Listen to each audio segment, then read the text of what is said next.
അശ്വതി, മുരളി എത്തി. ആ, എന്തായി മുരളി? വീടിന്റെ കാര്യത്തിൽ പിന്നെ ആരെങ്കിലും വിളിച്ചോ? വിളിക്കും പറിച്ചിനും ഒന്നും ഒരു കുറവുമില്ല. പക്ഷെ ഒന്നും അങ്ങോട്ട് വിലയൊത്തു വരുന്നില്ല. ആ, നമുക്ക് ധൃതിയൊന്നുമില്ല. ന്യായമായ ഒരു വില ഒത്തുവരുമ്പം കൊടുത്താ മതി. വിൽക്കണമെന്ന് ഒരിക്കലും ആഗ്രഹിച്ചു വെച്ച വീടല്ല. അതുകൊണ്ടാവും കിട്ടുന്ന വിലയ്ക്ക് കൈവിട്ട് കളയാൻ ഒരു മടി. ഇതിലും നല്ല വീടൊക്കെ വേണോന്ന് വെച്ചാ ഇനിയും നമുക്ക് ഉണ്ടാക്കാവുന്നതല്ലേ ഉള്ളൂ മുരളി. ഈശ്വരൻ സഹായിച്ച് നിനക്കതിനുള്ള കഴിവും ആരോഗ്യമൊക്കെ ഉണ്ട് താനും. പക്ഷെ അതുപോലല്ല പ്രായം തികഞ്ഞ് നിൽക്കുന്ന ഒരു പെങ്കൊച്ചിന്റെ കാര്യം. അതിനൊരു ചീത്തപ്പേര് വീണ് കിട്ടിയാ പിന്നെ എന്തുണ്ടെന്ന് പറഞ്ഞിട്ട് എന്താ കാര്യം? നശൂലം പിടിച്ച പെണ്ണ് നമ്മുടെ അയൽപക്കത്തുള്ളിടത്തോളം കാലം നമ്മൾ അവളെ പേടിച്ചേ പറ്റൂ. തരം കിട്ടിയ അവള് നമ്മുടെ കൊച്ചിന്റെ മനസ്സ് മാറ്റിക്കളയും. ഇവിടുന്ന് ഷിഫ്റ്റ് ചെയ്യാൻ പോവാന്ന് അറിഞ്ഞപ്പോ മുതലേ മാളു ആകെ സങ്കടത്തിലാ. വീട് വിൽക്കുന്ന കാര്യം അച്ഛനോട് പറഞ്ഞ് എങ്ങനെയെങ്കിലും മാറ്റി വെപ്പിക്കാൻ പറ്റുമോന്ന് റെക്കമെൻഡ് ചെയ്തിരിക്കുക. പാവം. മുരളി പറഞ്ഞതുപോലെ വിൽക്കണമെന്ന് ആരും ആഗ്രഹിച്ചൊന്നും അല്ലല്ലോ. എല്ലാം കയ്യിലിരിപ്പിന്റെ കുണം കൊണ്ട് സംഭവിച്ചല്ലേ. മര്യാദയ്ക്ക് ആ ചെറുക്കനുമായിട്ടുള്ള കല്യാണത്തിന് സമ്മതിച്ചിരുന്നെങ്കിൽ ഇതിന്റെ ഒന്നും ആവശ്യം വേണ്ടി വരില്ലായിരുന്നല്ലോ. പകൽ മുഴുവൻ മാളു കോളേജിലായത് തന്നെ ഒരു ആശ്വാസം. വീട്ടിലെത്തിയ പിന്നെ നമ്മളുണ്ടല്ലോ. അതിന് ഇന്നു മുതൽ അപ്പും കോളേജിൽ പോയി തുടങ്ങിയല്ലോ. ആണോ? നിന്നോട് ആര് പറഞ്ഞു? മാളുവാ പറഞ്ഞത്. സസ്പെൻഷൻ പിൻവലിച്ച കാര്യം നോട്ടീസ് ബോർഡിൽ ഇട്ടിട്ടുണ്ടായിരുന്നു. ഇന്നു മുതൽ പോകുന്നുണ്ടെന്ന് അറിഞ്ഞത്. എന്നിട്ട് നീ ഇതൊക്കെ ഇപ്പോഴാണോ അശ്വതി എന്നോട് പറയുന്നേ? നിനക്കെന്താ കാര്യത്തിന്റെ സീരിയസ്നെസ് മനസ്സിലാവാത്തെ? ഊണ് പോലും കഴിക്കാതെ എങ്ങോട്ടാ മുരളിയേട്ടാ? ഞാനിപ്പോ വരാം.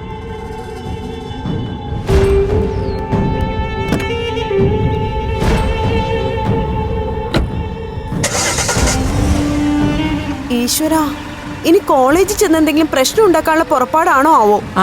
ഉണ്ടാകുന്നെങ്കിൽ ഉണ്ടാക്കട്ടെ. അങ്ങനെ ഇടയ്ക്ക് കോളേജിൽ ചെന്ന് അന്വേഷിക്കുന്നത് നല്ലത് തന്നെ. എങ്കിലേ രണ്ടിന്റെ ഉള്ളിൽ ഒരു പേടിയുണ്ടാവും. നീ വാ, അതൊക്കെ എടുത്തു വെക്ക്. ഇന്നിനി എല്ലാവരുടെ ഊണ് കണക്കാ. എനിക്ക് ഏത് നേരത്താണാവോ അപ്പുവിന്റെ കാര്യം പറയാൻ തോന്നിയത്? കഷ്ടമായി പോയി. പറഞ്ഞത് നല്ല നേരത്ത് തന്നെ.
ഹലോ അശ്വതി, ഞാൻ അപ്പുനെ കണ്ടു.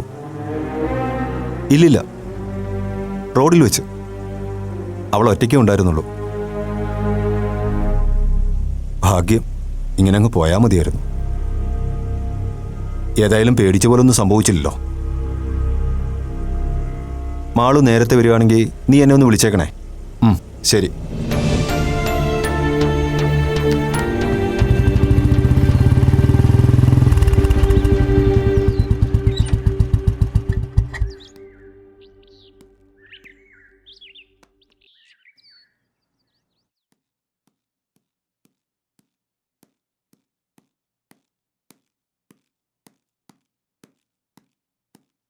അപ്പോ നിന്നെ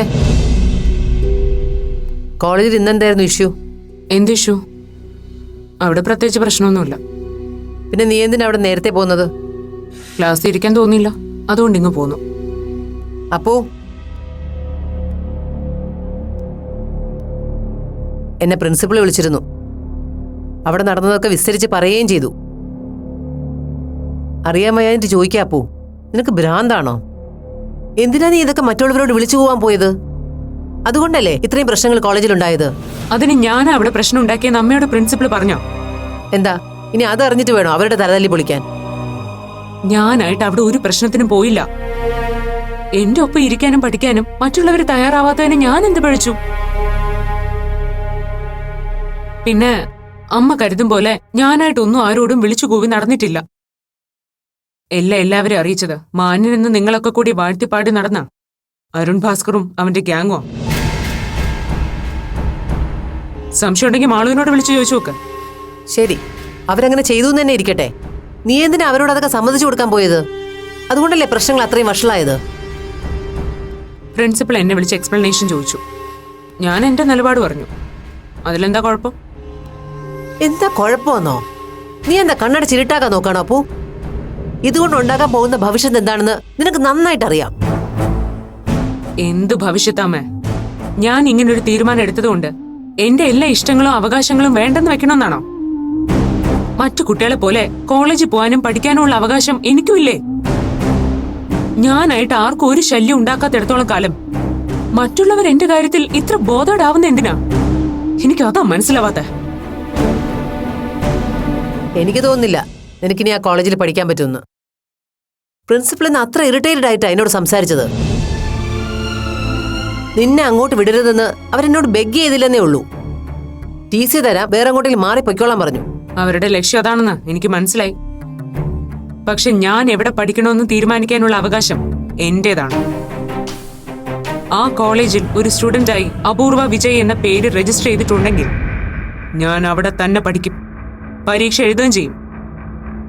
ആരെങ്കിലും അതിന് തടയാൻ ശ്രമിച്ചാ ലീഗലി ഞാൻ അതിനെ നേരിടും.